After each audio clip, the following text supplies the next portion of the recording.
transaksi syariah, yaitu akad salam.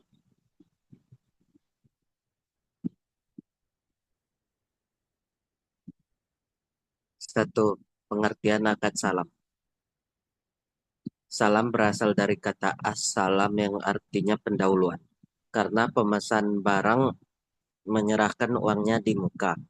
Para ahli fikih menamainya al-mahawij, barang-barang yang mendesak, karena ia sejenis jual beli yang dilakukan mendesak, walaupun barang yang diperjualbelikan tidak ada di tempat. Mendesak dilihat dari sisi pembeli, karena ia sangat membutuhkan barang tersebut di kemudian hari, sementara dari sisi penjual, ia sangat membutuhkan uang tersebut. PSAK nomor 103 mendefinisikan salam sebagai akad jual beli barang pesanan dengan pengiriman di kemudian hari oleh penjual dan pelunasannya dilakukan oleh pembeli pada saat akad disepakati sesuai dengan syarat-syarat tertentu. Dua, jenis akad salam.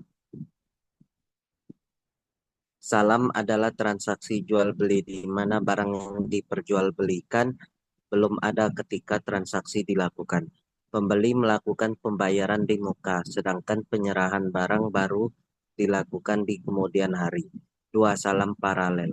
Artinya melaksanakan tiga transaksi salam, yaitu antara pemesan pembeli dan penjual, serta antara penjual dengan pemasok atau pihak ketiga. Tiga, dasar syariah. Al-Quran, hai orang-orang yang beriman, apabila kamu bermuamalah tidak secara tunai untuk waktu yang ditentukan, hendaknya kamu menuliskannya dengan benar. Surah Al-Baqarah ayat 282.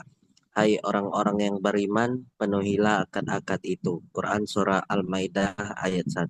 2. Al-Hadis, barang siapa melakukan salam, hendaknya ia melakukannya dengan takaran yang jelas dan timbangan yang jelas pula untuk jangka waktu yang diketahui.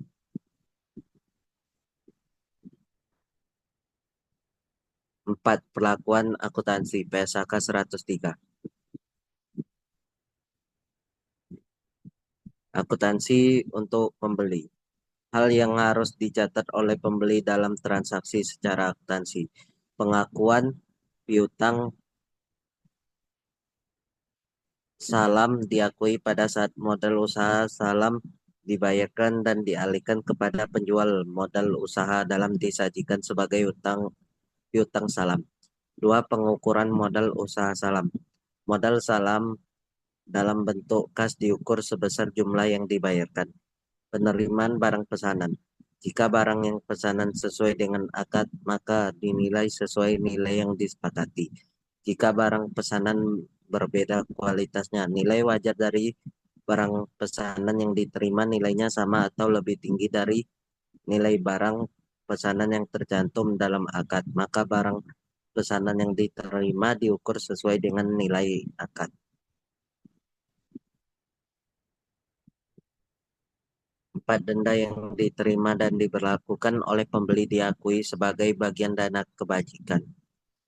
Denda hanya boleh dikenakan kepada penjual yang mampu menyelesaikan kewajibannya, tetapi sengaja tidak melakukannya lagi. Hal ini tidak berlaku lagi penjual yang tidak mampu menunaikan kewajibannya karena force majeure.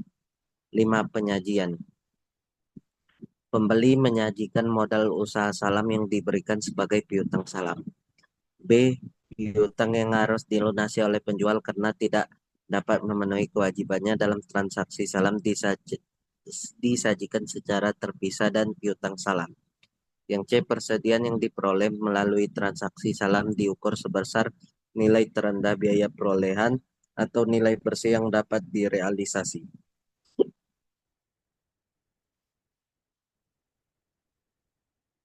6. Pengungkapan. Besarnya modal usaha salam, baik yang dibiayai sendiri maupun yang dibiayai secara bersama-sama dengan pihak lain. B. Jenis dan kuantitas barang pesanan. Dan C. Pengungkapan lain sesuai dengan PSAK nomor 101 tentang penyajian laporan keuangan syariah. B. Akuntansi untuk penjual. Satu, pengakuan kewajiban salam. Kewajiban salam diakui pada saat penjual menerima modal usaha salam. Modal usaha salam yang diterima disajikan sebagai kewajiban salam. Dua, pengukuran kewajiban salam. Jika modal usaha salam dalam bentuk kas diukur sebesar jumlah yang diterima. 5. Contoh kasus. Contoh transaksi ijon. Misalnya pembeli membeli 1 hektar padi dengan harga 15 juta. Apabila ternyata padi terserang hama sehingga tidak dapat dipanen atau menghasilkan lebih sedikit dari 5 ton gabah, maka pembeli akan rugi. Sebaliknya, jika hasil 8 ton, maka hasilnya petani yang akan merugi. Sekian dari saya, terima kasih. Wassalamualaikum warahmatullahi wabarakatuh.